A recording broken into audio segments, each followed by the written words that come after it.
pa ako isang guest eh. Mayroon akong guest. Narinig nyo ba? Alam nyo, sa totoo lang, itong taon to, hindi ko na kailangan ipakilala. Kilala nyo na siya. Kaya naman, actually first time namin magkakasama. Sa stage, na kaming dalawa lang. Hindi ko alam kung ina-expect nyo to.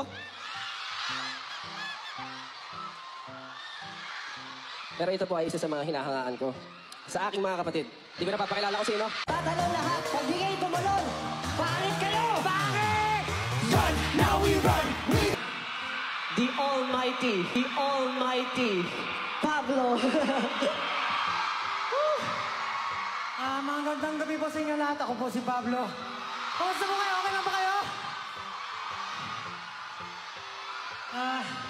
Bago po umalis si Josh, gusto ko lang siya pasalamatan dito sa... Gusto ko lang sabihin na sobrang proud ako sa'yo, pare. Pero sobrang... kasi sobrang personal ng album para sa kanya. Sobrang nakakatuwa lang na habang kinakanta niya mga awit na personal para sa kanya, sa inyong lahat. Nakikisabay kayo and pinaparamdam niyo sa kanya yung suporta niya. So, mabuhay po kayong lahat. Maraming salamat sa pagsuporta eh. Josh Cullen. Isang karangalan po. At syempre, hindi ko talaga in-announce para hindi nyo malaman si Pablo ang guest natin. At maraming salamat po kasi nag-perform. Isang karangalan po na syempre mapaperform natin si Pao. Pero alam niyo, napakabait kasi ni Pao kaya talaga namang hindi na yun na question. Talagang pagbibigyan niya tayo sa lahat ng ating request. Alam mo, Kuya Josh Cullen, ikaw rin naman mabait. Bastos ka. Ang bait-bait mo talaga. Ikaw bata ka, bastos ka. Pero napakahusay. Pero salamat. Ay, kumanta siya ng high note ni Stel, di ba? Lupit, di ba? Diyos ko po. Tsaka high note ni Justin, let's go! Na-pressure nga ako dun eh. Pero yun, syempre yung mga kapatid namin. Ay! Alam niyo, speaking yung kapatid, nanonood yung isa dito eh. Nasa yun, nagtatago. Nanonood si Philip Jan Susan dito, par. Let's go!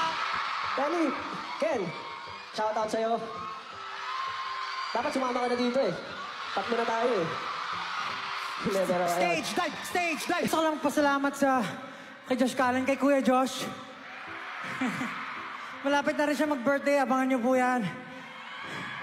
Malapit na siyang mawala sa... Let's go! Susunod na si Pablo.